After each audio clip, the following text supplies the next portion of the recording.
Okay. That video that I released earlier, which I probably have deleted by the time I'm recording this, maybe not. Yeah, for all the people that are outside my friendship group and strangers watching in, yeah, it was just for my novel that I'm writing on. It was basically saying, yeah, I'm just gonna turn off my YouTube channel until I release it, which so happened to be the very next day. So that change was only so short.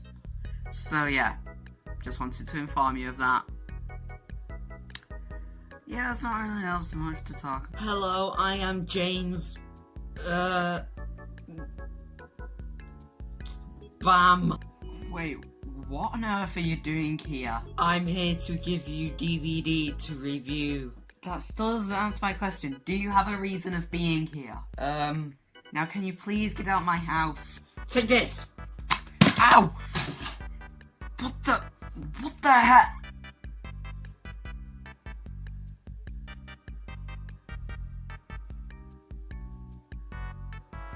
What's that? Oh no. Oh no. Thomas's Frosty Friend is a Christmas special DVD released by Heat Entertainment. And I bet you're wondering, why am I not reviewing this at Christmas time? Well, the fact is, I was too impatient. I have too many things to say at this. Also, I bought it last year on my last holiday, so yeah. I've still got some things to say about it. So, we might as well go through the episodes in this DVD. So, without further ado, let's get into the episodes. The episodes are as follows. Thomas, Emily, and the Snowplow, Don't Tell Thomas, Keeping Up with James, Scarloid the Brave, Thomas's Frosty Friend, and Henry's Lucky Day. By the end of this review, we'll determine if, you can't see it, but it's reversed, if the term classic is really put on this DVD. And I'll give it a ranking at the end out of 10. So, Thomas, Emily, and the Snowplow. It's an episode. While not that good, it's watchable. I'd definitely say it's watchable. It's not a strong start to the DVD, but let's go over the plot. Thomas doesn't really like to use his snowplow, and so when it starts to snow, Emily, a really annoying person, tries to tell Thomas to wear a snowplow, but because she's been so rude to Thomas, Thomas ignores her and then ends up getting trapped in a massive chunk of snow, and Emily comes to rescue her. And yeah, I'd say Thomas is in character with his snowplow, and Emily still in a hit error type personality where she's just very annoying all the time. But yeah, if I had to give the episode out of 10, I'd give it a solid 5 out of 10. While not perfect and definitely needs more work, it's an okay start to the DVD. Don't Tell Thomas, an absolute banger from the hit era. This story is quite known for what it is, and it was on one of my favourite DVDs, which maybe I'll review one day. But anyway, let's get into the plot. It's near Christmas time, and Thomas is doing a good job cleaning the lines, so the engines are going to reward him with a big surprise. But because everyone says don't tell Thomas as a surprise for Thomas, he assumes that he's left out and then leaves, even though the surprise is for him. Then they send out Harold to go looking for Thomas, where he is found on a siding and is revealed that the surprise was actually for him. And then when he comes back, he is greeted with the surprise. It's quite a good episode, and it really shows the engines how much they care for Thomas in a good way, and it also gets real nice character development between characters we would normally not see together, like Toby and Harold, as you can see on the screen. And yeah, it's an overall good episode, and I'll rate it an 8 out of 10. Keeping Up with James, another beautiful episode. This one is basically focused about James and his duties, where he's trying to get the job done as fast as possible, and he wants to show off as normal. And yeah, he ends up being so fast and being so annoying, he ends up running out of coal. And then, of all people, Salty, who is the dockside diesel, tells him that maybe he should look after others instead of just showboating in front of people so he can look after himself. It's a very nice moral, and it tells us that James might actually change his ways, which is obviously not, because in the hit era there is no continuity. But in grand total, I would give this the 9 out of 10, the best DVD out of all of them. But now, we get to the bad stuff. Here we go. Skarloey the Brave. Oh my god, this is such a bad episode. So the plot is that basically Skarloey he basically wants to show off to the other engines by being as daredevil as possible, and basically, because after an incident where he's shown as a scaredy cat and Rusty saves the day, and he's the one credited as brave, he ends up showing off and climbing up a winch and then nearly killing himself in the process. Yeah, that was a real smart move then, Skarloey. Aren't you supposed to be the wise one? Skarloey is completely out of character. Phineas is completely out of character. Most of the Now Engaged Engines are out of character. The writing is horrendous. And to be honest, I wouldn't, if I had to watch this again, it would be forceful. I never watched this willingly.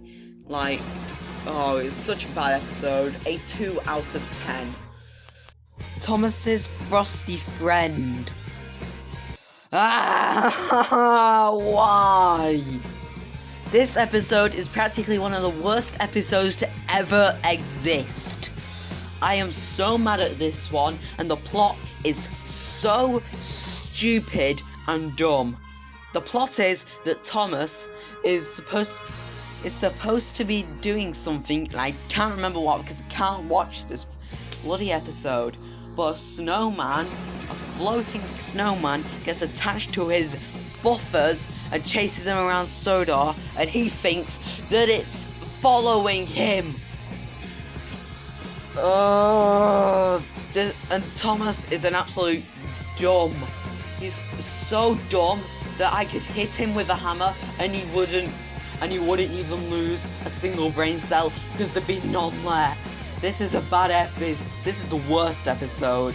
And I tell you not, even if I was doing it forcefully, I still don't watch it. I haven't watched it in ages. I'm never going to watch it again. Look at this. It's so stupid. Look at it. Oh, for God's sake. Why does this episode exist? 0 out of 10. Nothing good about it. This is an absolutely horrific episode. Let's just hope the last episode is better than this. Henry's lucky day. It is unlucky for me. This episode is so stupid. Let me run through the plot first. Henry is scared because Edward took his special lucky trucks that somehow caused him good luck. But then, all of a sudden, good things start to happen without his special trucks. So then he comes to the conclusion that his special trucks weren't special, and to be honest, he's considered special and lucky. This episode is one of the most stupid things ever. Henry's completely out of character. If you don't know what Henry's supposed to be like, he's supposed to be like basically an annoying older brother to most of the engines, but he's not an older brother. But he's one of those annoying kids who always makes fun of people, and then when he gets his just desserts, everyone teases him for that, but he's embarrassed by that. What is he in this? He's a coward. He's honestly a scaredy cat and a coward. This episode is a 1 out of 10. I don't even know where that 1 point came from, but I'm glad I'm done with this DVD, so I can finally move on. So, what do I think of this DVD? It's bad. It's really bad. Because even though there are some good episodes in there, Keeping Up with James being my favourite, and Don't Tell Thomas being a childhood classic for me on a different DVD though, which was far better than this DVD. It has absolute stinkers like Thomas's Frosty Friend, which is probably one of the worst episodes to ever come out of Thomas, ever. And don't get me started on Scarlet the Brave, as I've already discussed. So, does it deserve the term classic? No. So hence, this is what I'm going to do to it. I'm sorry, you had such good potential, but it wasn't meant to be. Goodbye. Now I'm finally done with the DVD. Who was that figure? Something Bam? Glad he's not coming back. But now, he's incurred a chain of events. I'm going to become a DVD reviewer. What will the chances of that happening, though? What were the chances of that? Well, better go and edit my new video then. People still waiting for the Q&A. That'll never, ever, ever... No. No. Oh no. No. I'm not doing you. I'm not doing you.